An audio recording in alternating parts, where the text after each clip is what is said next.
Innal hamdalillah nahmaduhu wa nasta'inuhu wa nastaghfiruh wa na'udzu billahi min shururi anfusina wa min sayyiati a'malina. May yahdihillahu fala mudhillalah wa may yudlil fala hadiyalah. Wa asyhadu an la ilaha illallah wahdahu la syarikalah wa asyhadu anna Muhammadan abduhu wa rasuluh. Allahumma shalli ala nabiyyina Muhammad wa ala alihi wa man tabi'ahum bi ihsanin ila yaumiddin. Qala Allah Ta'ala fi kitabihil karim, ya ayyuhalladzina amanu taqullaha haqqa tuqatih wa la tamutunna illa wa antum muslimun. Wa qala ta'ala, ya ayyuhan nasu taqu rabbakumul ladzi khalaqakum min nafsin wahidah wa khalaqa minha zawjaha wa batsa minhuma rijalan katsiran wa nisaa wattaqullaha alladzi tasaaluna bihi wal arham innallaha kana 'alaikum raqiba. Wa qala ta'ala, ya ayyuhalladzina amanu taqullaha wa qulu qawlan sadida yuslih lakum a'malakum wa yaghfir lakum dzunubakum wa may yuti'illaha wa rasulahu faqad faza fawzan 'azima. Fa inna asdaqal hadisi kitabullah wa afdalul huda huda Muhammadin sallallahu alaihi wasallam wa syarrul umuri muhdatsatuha wa kullu muhdatsatin bid'ah wa kullu bid'atin dhalalah wa kullu dhalalatin finnar. Jamaah salat Jumat yang mugi-mugi diberkahi dan dirahmati oleh Allah Subhanahu wa taala.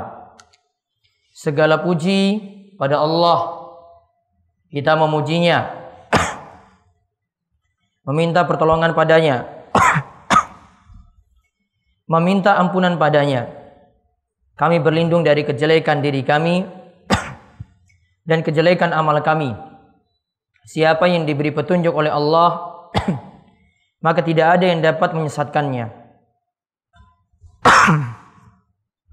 Dan siapa yang disesatkan oleh Allah, tidak ada yang bisa memberi petunjuk padanya. Segala puji pada Allah. Kita memujinya. Dan aku bersaksi bahwasanya tidak ada sembahan yang berhak disembah selain Allah. Dan aku bersaksi bahwasanya Muhammad itu adalah hamba dan utusan Allah Subhanahu wa taala.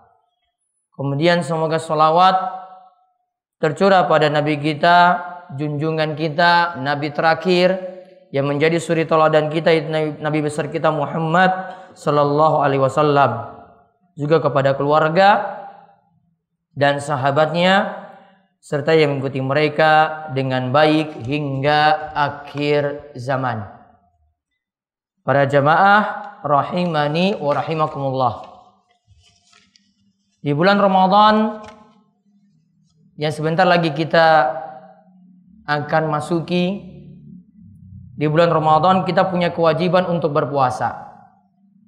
Ditambah lagi di bulan tersebut kita punya kewajiban lagi atau kita punya keharusan untuk menambah amal-amal soleh, seperti membaca Al-Quran dan juga lewat sholat malam atau sholat tarwih, dan juga gemar untuk bersedekah dan juga amalan-amalan yang lainnya, yang dimana kita ingin ketika masuki bulan Ramadan benar-benar menjadi orang-orang yang lebih baik daripada waktu-waktu sebelumnya. Tentang bulan Ramadan, Allah Subhanahu wa taala berfirman dalam surat Al-Baqarah ayat 185. Syahrul Ramadan alladzi unzila fihi al-Qur'an hudal lin-nasi wa bayyinat minal huda wal furqan faman syahida minkumus syahra fal yasum. Allah Subhanahu wa taala berfirman, bulan Ramadan yang dimana pada bulan tersebut diturunkannya Al-Quran, dimana Al-Quran itu adalah petunjuk bagi manusia dan penjelas dari petunjuk tadi, dan Al-Quran juga adalah sebagai Al-Furqan, sebagai pembeda antara yang hak dan yang batil. Maka siapa yang melihat datangnya awal bulan dengan ru'yatul hilal, melihat awal bulan Ramadan, lihat hilal atau bulan sabit di awal bulan, maka hendaklah dia itu berpuasa. Maka dalam surat Al-Baqarah ayat 185 ini kita diperintahkan untuk melaksanakan ibadah puasa di bulan Ramadan. Dan hukumnya itu adalah wajib berdasarkan ayat ini. Ditambah lagi dengan surat Al-Baqarah ayat 183. Dan juga perlu pahami bahwasanya ketika bulan Ramadan itu tiba, kebaikan akan semakin semangat dilakukan. Orang-orang akan semakin semangat melakukan kebaikan. Dan juga maksiat akan berkurang dilakukan oleh orang-orang yang gemar maksiat. Dari Abu Hurairah radhiyallahu anhu, ia berkata bahwasanya Nabi sallallahu alaihi wasallam bersabda, "Idza jaa Ramadan, futihat abwabul jannah, wa ghulliqat abwabun nar, wa suffidati syaitan." Kata Nabi sallallahu alaihi wasallam, jika bulan Ramadan itu tiba, maka pintu-pintu surga itu akan dibuka, pintu-pintu neraka itu akan ditutup, dan setan saat itu dibelenggu atau diikat. Hadis ini diriwayatkan oleh Imam Bukhari dan Muslim. Juga kata Nabi SAW dalam hadis Abu Hurairah, jika idza kana awwalul lailatin min syahri Ramadan, jika tiba malam pertama dari bulan Ramadan, sufidati syayatin wa maradatul jinni wa ghuliqat abwabun nar falam yuftah minha babun wa futihat abwabul jannah falam yughlaq minha babun. Pada malam pertama bulan Ramadan, setan-setan dan jin-jin yang jahat itu dibelenggu, diikat. Pintu-pintu neraka itu ditutup. Tidak ada satupun pintu yang terbuka. Dan pintu-pintu surga itu terbuka. Dan tidak ada satupun pintu yang tertutup. Serta seorang penyuruh menyuruh ketika itu. Ada yang memanggil saat itu, "Ya baghiyal khair akbil, wa ya baghiyal syarr aksir."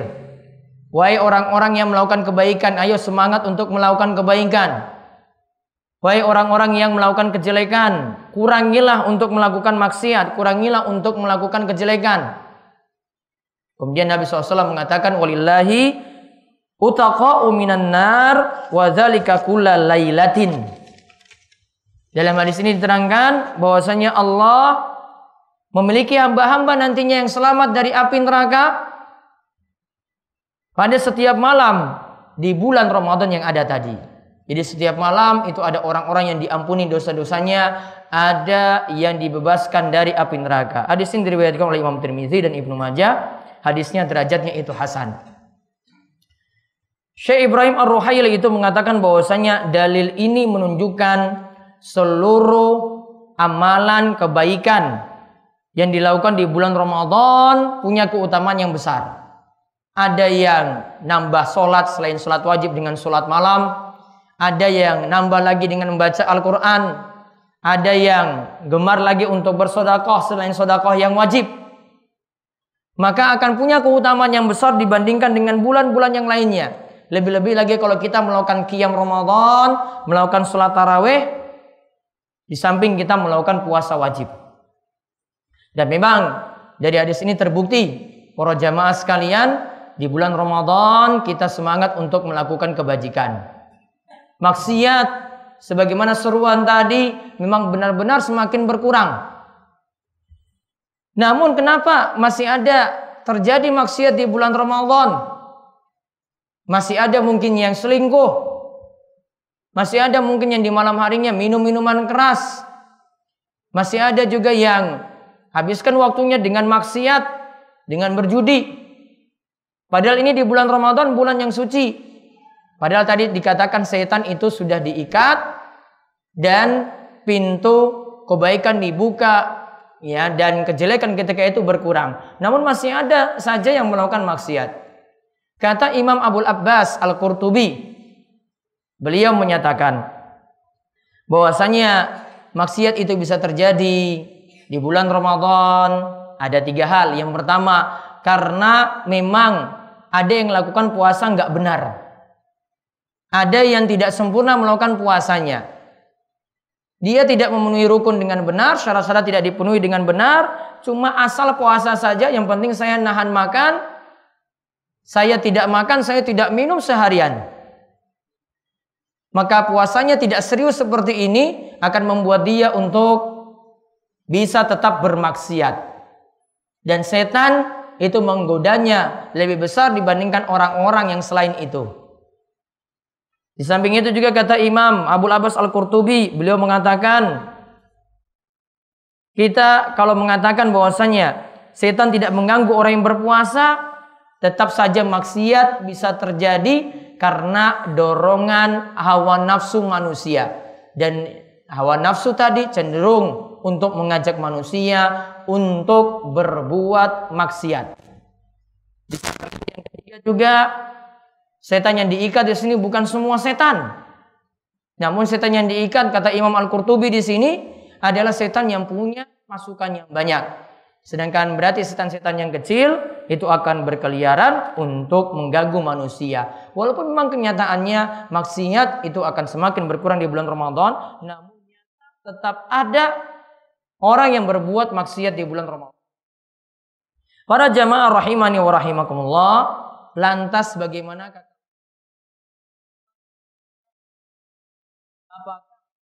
maksiat yang dia perbuat ini dosanya lebih besar daripada dia lakukan di luar bulan Ramadan? Yang jelas para jamaah sekalian, bulan Ramadan itu adalah bulan suci. Maka kata Syekh Muhammad bin Shalih Al-Utsaimin bahwa kebaikan itu bisa berlipat. Sebagaimana juga dosa pun demikian, dilihat dari tempat dan waktu. Kadang dosa itu dilakukan di tempat tertentu, dosanya lebih besar. Ada dosa yang dilakukan di waktu tertentu, dosanya juga lebih besar. Nah, kebaikan itu berlipat kata Syekh Muhammad bin Shalih Al-Utsaimin berdasarkan kamiyah dan berdasarkan kaifiyah. Yaitu dari sisi jumlah bisa berlipat-lipat kebaikan tadi pahalanya. Juga dari sisi kualitasnya, bagusnya juga bisa semakin bagus. Namun sebaliknya, kata beliau, kalau dosa itu berlipat-lipat dari sisi kualitas.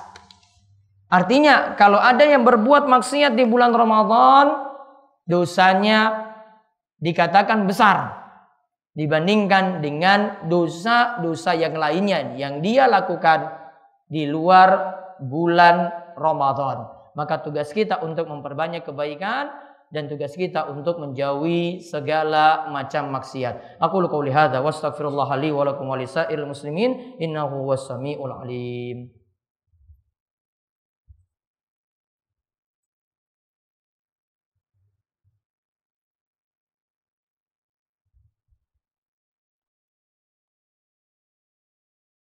Alhamdulillahirabbil alamin wassalatu wassalamu ala asyrofil anbiya'i wal mursalin nabiyina Muhammad wa ala alihi wa sahbihi ajma'in. Segala puji bagi Allah. Salawat dan salam semoga tercurah pada junjungan kita Nabi Muhammad sallallahu alaihi wasallam, kepada keluarga dan seluruh sahabat. Ma'asyiral muslimin rahimani wa rahimakumullah.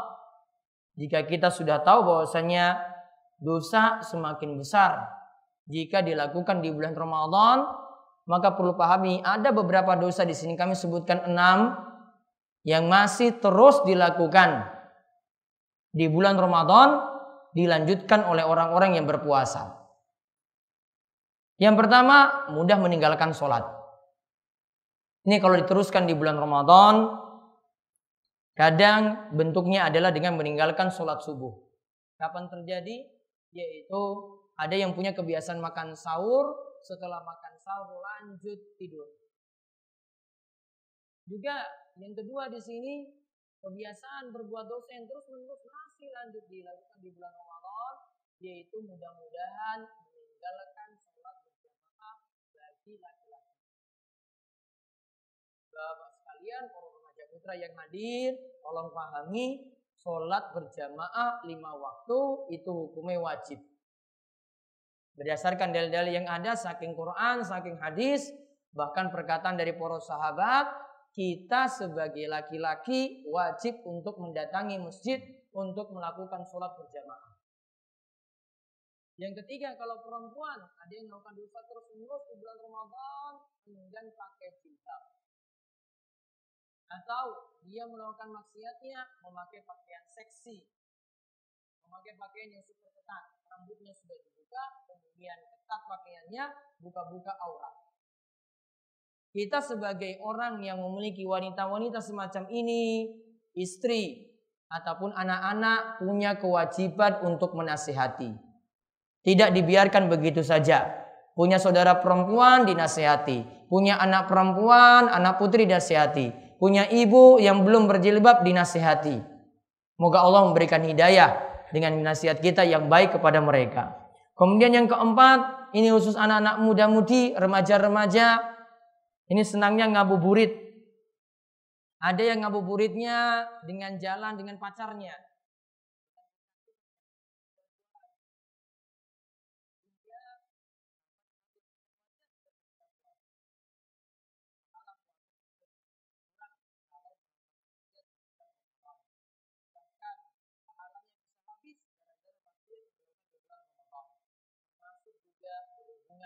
Dengan kontak, saling chatting, saling berhubungan lewat media sosial ataupun lewat WA ataupun lewat SMS. Ini maksiat yang dilakukan oleh muda-mudi. Di samping itu juga untuk kaum wanita atau kaum pria juga demikian. Ketika bulan Ramadan masih saja menggibah, rasani wong, menjelek-jelekan orang lain, menjelek-jelekan tetangganya sendiri, walaupun itu nyata ada pada tetangga. Lisan kita itu perlu dijaga ketika kita itu melakukan ibadah Ramadan. Bukan hanya nahan makan dan minum saja, namun lisan kita, omongan kita itu butuh untuk dijaga. Kemudian yang keenam, ada yang mementingkan buka puasa, kumpul bareng teman-teman, kumpul bareng teman-teman kerja, kumpul bareng-bareng alumni atau reunian. Kemudian ketika itu buka puasa, asik ngobrol, tinggalkan sholat maghrib, bahkan tidak sholat ngisya, bahkan tidak sholat tarwih, cuma mementingkan kebersamaan, namun tidak mengerti bahwasanya sholat jika ditinggalkan itu bermasalah walaupun cuma satu sholat saja. Rasulullah SAW dalam hadis riwayat Bukhari itu menyebutkan dari hadis Burairah, Rasulullah SAW bersabda, "Man taraka sholatal asri faqad habita amaluhu." Siapa yang meninggalkan sholat asar, maka hapuslah amalannya. Ibnu Qayyim katakan, satu sholat ditinggalkan satu hari, amalan ketika itu akan terhapus. Amalan hari tersebut itu akan terhapus. Contoh meninggalkan sholat subuh tadi. Atau yang Nabi SAW sebutkan di sini, satu sholat seperti meninggalkan sholat asar. Kalau dikatakan seperti itu, apakah puasanya itu diterima? Jawabannya tidak. Karena meninggalkan sholat. Maka orang yang berpuasa wajib untuk memperhatikan sholat 5 waktu tadi. Dan kita mohon kepada Allah Subhanahu wa ta'ala semoga kita dijauhkan dari berbagai macam maksiat ketika kita memasuki bulan Ramadan nanti. Kemudian kita menjadi orang-orang yang juga meninggalkan maksiat seterusnya selepas bulan Ramadan. Dan mudah-mudahan Allah memberikan kita taufik dan hidayah. Selepas bulan Ramadan kita menjadi manusia yang lebih baik. Di akhir khutbah ini kami ingatkan untuk bersalawat kepada Nabi SAW. Siapa yang bersalawat kepada beliau sekali, maka akan dibalas 10 kali. Innallaha wa malaikatahu yusholluna 'alan nabi. Ya ayyuhalladzina amanu shollu 'alaihi wa sallimu taslima. Allahumma sholli 'ala Muhammad wa 'ala ali Muhammad kama shallaita 'ala Ibrahim wa 'ala ali Ibrahim innaka Hamidum Majid. Allahumma barik 'ala Muhammad wa 'ala ali Muhammad kama barakta 'ala Ibrahim wa 'ala ali Ibrahim innaka Hamidum Majid. Marilah kita berdoa pada Allah, moga-moga Allah memperkenankan setiap doa-doa yang kita panjatkan. Allahumma fir lil muslimina wal muslimat wal mu'minina wal mu'minat al ahya'i minhum wal amwat innaka sami'un qaribum mujibud da'wat. Allahumma alif baina qulubina wa aslih zata bainina wahdina subulas salam wa najina minaz zulumati ilan nur wa jannibnal fawahisha ma dhahara minha wa ma batan wa barik lana fi asma'ina wa absarina wa qulubina wa azwajina wa zurriyatina wa tub alaina innaka antat tawwabur rahim waj'alna syakirina li ni'matika musnina bi 'alaika qabilina laha wa atimmaha alaina. Rabbana hablana min azwajina wa dzurriyyatina qurrata a'yun waj'alna lil muttaqina imama. Rabbana la tuzigh qulubana ba'da idh hadaitana wa hab lana min ladunka rahmah innaka antal wahhab. Rabbana atina fid dunya hasanah wa fil akhirati hasanah wa qina adzabannar. Wa sallallahu ala nabiyyina Muhammad wa ala alihi wa sahbihi wa man tabi'ahum bi ihsan ila yaumiddin wa akhiru da'wana anil hamdulillahi rabbil alamin.